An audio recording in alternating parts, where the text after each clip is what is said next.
शहजादे प्लीज बात तो सुने, आप मुझे थोड़े से पैसे तो दें। ना दस की करने पैसे तू मैंने ना शॉपिंग करने के लिए जाना है। की लेना?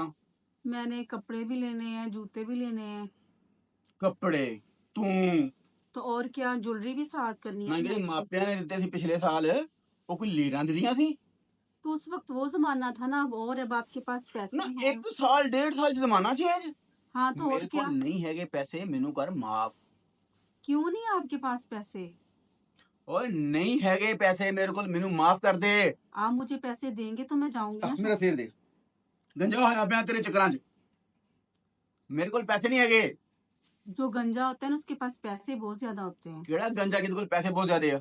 आपको नहीं पता? ਨਹੀਂ ਮੈਨੂੰ ਨਹੀਂ ਪਤਾ, ਦੱਸ ਕਿਹੜਾ ਗੰਜਾ ਵਾ?